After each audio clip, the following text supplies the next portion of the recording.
avec une poitrine d'une opulence. Jamais vu ça. Petrouchka! Petrouchka!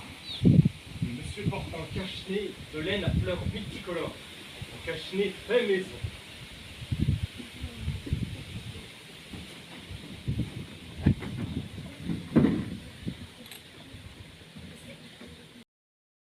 Bon, ce Chichika!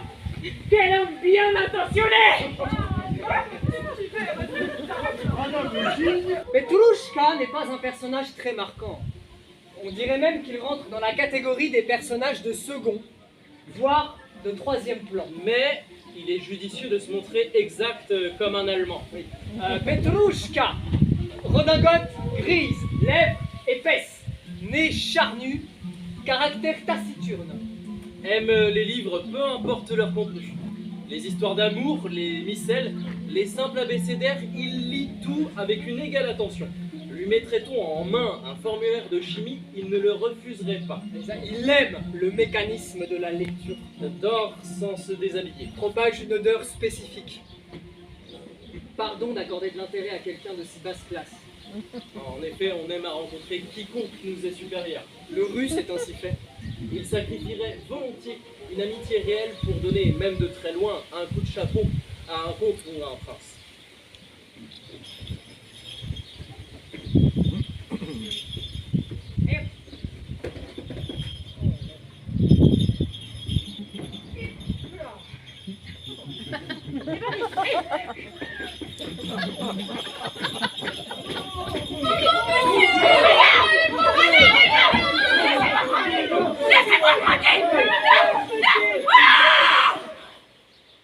Monotone décor de la campagne russe, mode de père, Saint-Inière, pain maigre et souffreteux, Bruyère, tronc calciné.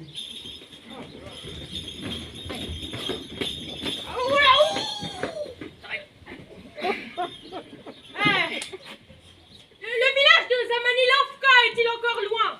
Vous voulez dire Manilovka? Ah, Manilovka! Eh bien, tu fais encore une verse, et puis tu tournes à droite. À droite? À droite, oui. D'accord. Tu arriveras à Manilovka. Et je dis bien Manilovka, car le village s'appelle Manilovka. Pour définir le caractère de Manilov, il y a des gens qui ne sont, comme on dit, ni chair ni poisson. Et Manilov, sans doute, appartient à cette catégorie. Tout d'abord, il plaît. Son visage de brun aux yeux noirs ne manque pas de charme. Mais ce charme, très vite, se réveille. Un peu trop doucereux. Et ses manières, sa façon de parler, son sourire même, trop insinuant. Quand on dit conversation avec lui, on commence par se dire quel homme bon et agréable. Et l'instant d'après, on ne se dit plus rien. Et bientôt, on murmure le diable sait qui est cet homme. Bien qu'ils soient mariés depuis plus de 8 ans, ils continuent à s'apporter l'un à l'autre, tantôt un quartier de pommes, tantôt un bonbon, tantôt une noisette, en disant de ce ton suave qui caractérise le grand amour. Que ma petite âme ouvre son bec, elle va avoir quelque chose de bon. Ils sont ce qu'il est convenu d'appeler des gens heureux. Mais pourquoi, par exemple, un tel laisser-aller règne-t-il à la cuisine? Pourquoi le garde-manger est-il si mal approvisionné? Pourquoi la femme de chambre vole-t-elle? Pourquoi les serviteurs toujours crasseux s'ennuient-ils à ce point? Pourquoi, enfin, tous les cerfs passent-ils la moitié du temps à dormir et l'autre à se débaucher? Ce sont là des préoccupations trop triviales pour une dame aussi bien éduquée que Madame Manila. Une femme qui connaît la langue française, le piano, le tricotage de pochettes et autres petites fantaisies. C'est toujours délicat de parler des femmes. De grâce, permettez après vous. Non, Pavel Ivanovitch, non, vous êtes mon hôte. Sans façon, je vous prie, sans façon, passez le premier. Non, non, excusez-moi, je ne consentirai pas à passer devant un hôte aussi agréable, aussi distingué. Moi? Oui. Passez, je vous prie. Non, non, faites-moi le plaisir. Mais pourquoi? Permettez-moi de vous présenter ma femme, ma petite âme, Pavel Ivanovitch. Bien souvent, elle me demande Pourquoi ton ami tardait-il tant à venir? patience, ma petite âme, il va venir. Et voilà qu'enfin vous nous faites la joie de nous rendre visite. Et grâce à vous, ce jour de mai devient pour nos cœurs un jour de fête. Vous avez tout pour plaire. Oh, et même plus qu'il ne. Hein? Tu veux que je te caresse les épaules? Hein? Sans comme il dira, si le maître donne le fouet, voilà, c'est que le fouet est bon. Le maître a toujours raison, l'ordre doit être politique.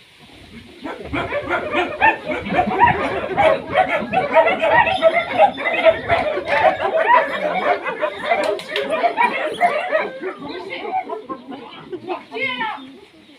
Qu'est-ce que c'est? Des voyageurs, petite mère, qui cherchent un abri pour la nuit. Ce n'est pas une auberge ici, c'est la maison de notre maîtresse. Nous nous sommes trompés de route, nous ne pouvons pas dormir dehors Le par un temps pareil. temps est mauvais, ma petite mère, bien mauvais. Tais-toi, imbécile. Qui êtes-vous? Un gentilhomme, petite mère. Oh, attendez, attention les pas.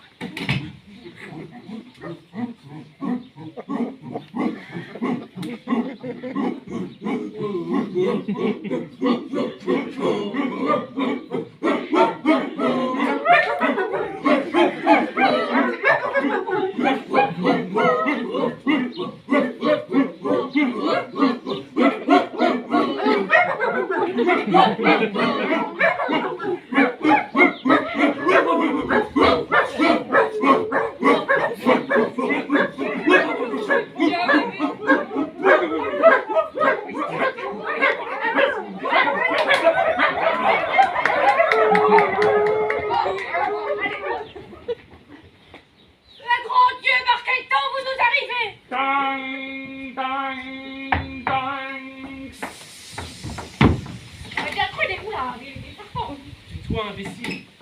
Je me contenterai d'un lit, ma petite mère. Vous connaissez Sobakovitch? Non. Manilov? Comment s'appelle vos voisins? Ah, Bobrov, Svenin, Kanapatiev, Repakin, Pietchakov. Ils sont riches. Oh non, 20 âmes, 30 peut-être. Vous voulez une tasse de thé? Petite mère, merci. Je n'ai besoin que d'un lit. Ah bon, Pétinia, Mavra, le lit, Mavra, le lit. Voilà, par ici. Voilà. Regardez cette belle couchette. Vous êtes tout crotté. Ah oui, dis donc, petit père. Mais, où est-ce qu'elle est comme ça? Tu l'air d'un vrai cochon? Mais tu ne veux pas qu'on frictionne le dos ou qu'on gratte la plante des pieds? Merci, merci. Ne vous donnez pas cette peine. Ah bon?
Sauterne, madère mélangée à du rhum, composé de champagne et de bourgogne, eau de vie de sorbe, épouvantable torboyau, puis un baume difficile à définir. Et il faut que je parte. Oh, je ne te laisse pas. Ah non, force pas. Vraiment, je dois m'en aller. Bêtise, bêtise. Ma femme m'en voudrait trop. Au diable, ta femme. Elle est si bonne, si fidèle. Je m'en vais. J'ai horreur des poules mouillées. C'est ça, va t'occuper de ta femme. J'en foutre. Quelle la bête. Allons, frère. Oh l'animal! Dans quel bail il voulait me mettre? Je veux dire ce mouvement, hein! Je suis le capitaine du trafic, je suis le capitaine du jour! Sans pouvoir lui donner tout le temps! Mon fortune n'est pas de renouveler! Dis la monsieur, je vais encore priver un homme de nourriture, de nourriture. La colère gronde chez les chevaux! Rencontre accidentelle et on va nous les attaques!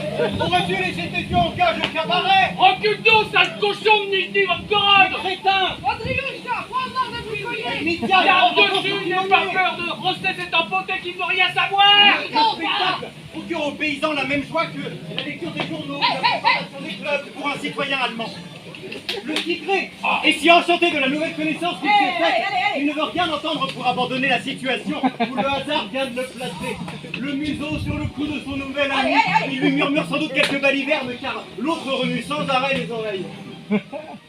Une jeune fille, au joli ovale blanc et translucide, et comme un œuf fraîchement pondu, observe avec effroi la scène. Chichikov l'observe. Chaque homme fait, au moins une fois dans sa vie, une rencontre qui éveille en lui des sentiments jusqu'alors inéprouvés. Si, à la place de Chichikov, se fait trouver un...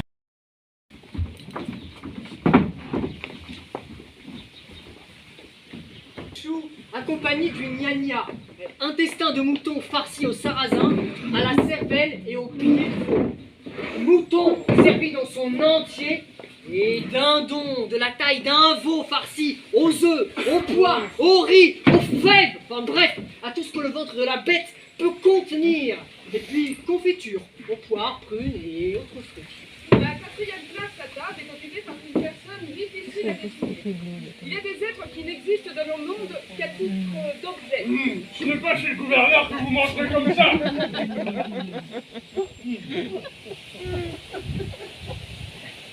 J'ai bien aimé chez lui le poisson bouilli et les boulettes de porc. Si vous saviez, leur coquin de cuisine. J'aimerais bien vous offrir un bon petit ratafia.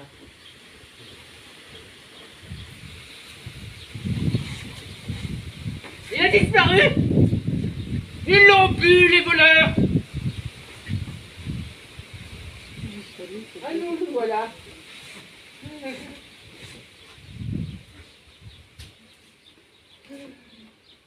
C'est que mon épouse qui m'a préparé ce cœur. Oh, toutes sortes de saletés sont tombées dedans. Attendez, je les retire. Un petit verre. Merci. J'ai pu les manger. C'est bien ça. Et le thé? Merci. Ce sera pour une autre fois. C'est moi qui ai commandé le samovar. À vrai dire, je ne suis pas amateur de thé, c'est une boisson coûteuse et le sucre est maintenant hors de prix. Oscar, pas de samovar. Vous voyez une liste de ces variants? Rien de plus facile. J'en ai dressé une afin de les rayer lors du prochain recensement. Il nous faudra passer le contrat en ville. En ville. Vous voulez que j'abandonne ma maison? Ils me pilleront. Il me restera plus rien. Quand même un clou pour apprendre mon carton.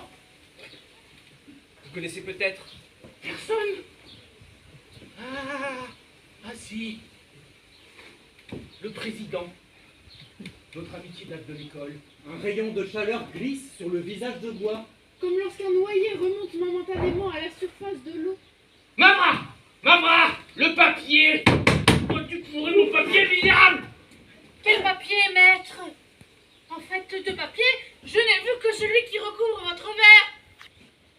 Je vois à tes yeux que tu me l'as volé. Pourquoi je l'aurais volé? Je sais pas lire, je sais pas écrire. Ouais, tu meurs. Tu l'as rapporté au fils du sacristain qui ne... Saftier. Sous comme un saftier des proverbes. Je te connais, mon pigeon. Elisabetta Vorobienne. Une femme? Mais que vient-elle faire ici? Sauvagevic, crapule! Tu as trouvé le moyen de me tromper! Grégory arrivera, n'arrivera pas. As-tu rendu ton âme sur la grande route? Quel drôle d'homme que le russe! Rien ne lui déplaît tant que de mourir de sa belle mort. Et vous, qui avez fui Pliouchki, vous vivez encore? Peut-être ne valez-vous pas mieux? Jérémie l'entêté, Nikita le coureur, Anton le coureur, son fils, ces deux-là savent se servir de leurs jambes. Popov, pour son frère, c'est lire et écrire. Popov, tu n'avais pas de passeport. Le capitaine Ispravnik t'a pincé. Halt! Avec toi!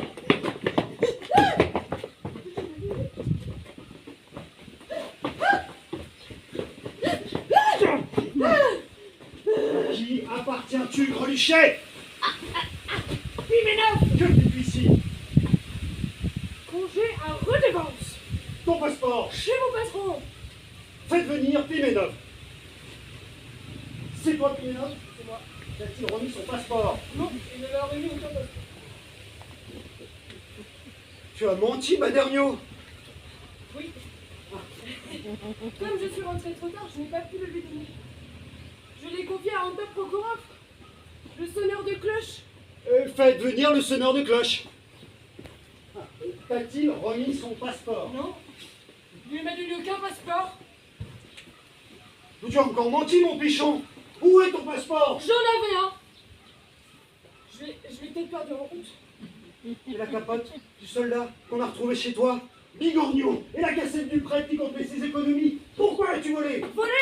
Je n'ai jamais volé personne. Oh, l'animal! L'animal! Mettez-lui les fers aux pieds et menez-moi ça en prison! Comme il vous plaira, monsieur le capitaine oui. Spravnik. Que voilà en prison sans un gémissement. Popov, garçon de ferme. Abachou, Virov. Abachou. Te serais-tu laissé tenter par la vie belle et libre des haleurs de la Volga? Je rêvasse.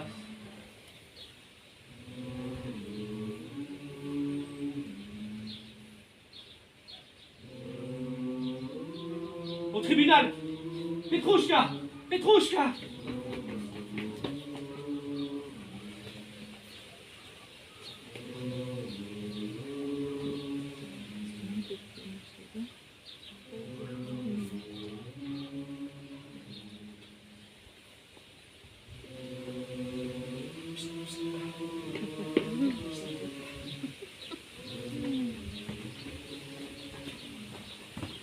Oh! Le même! La même!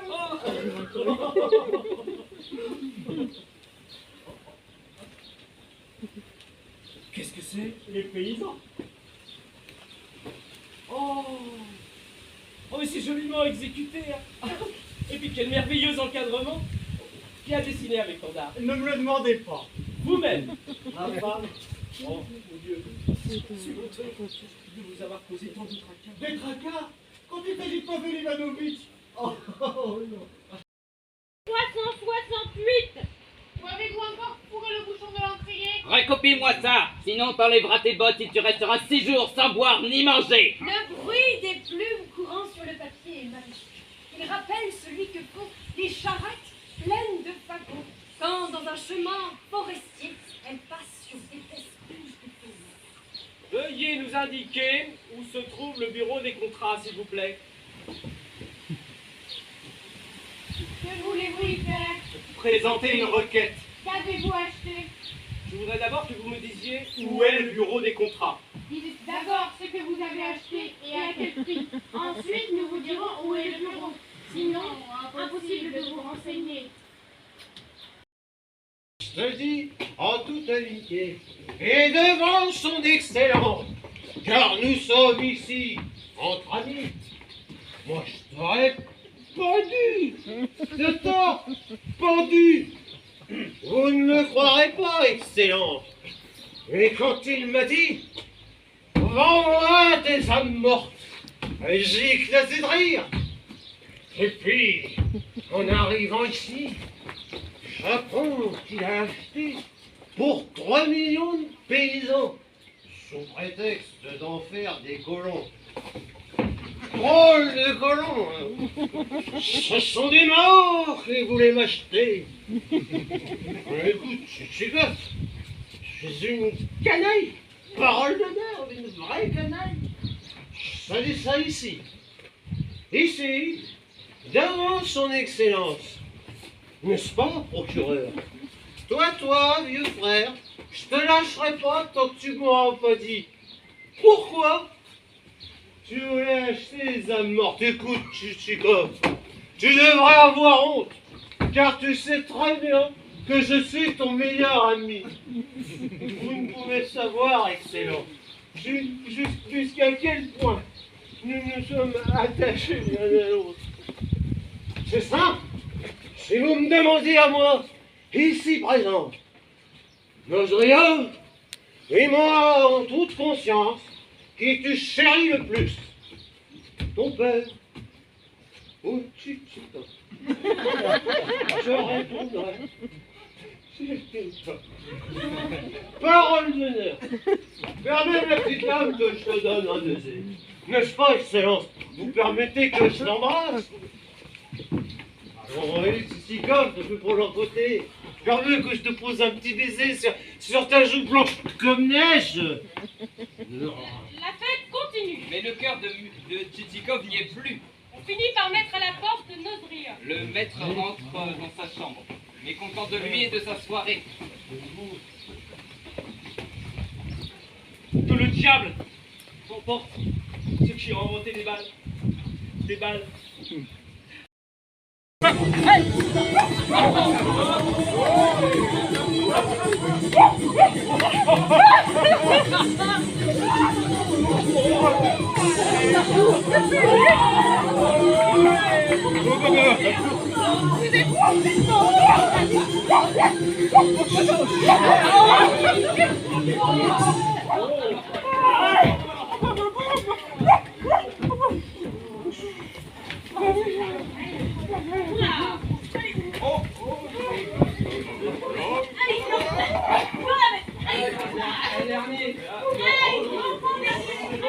Juste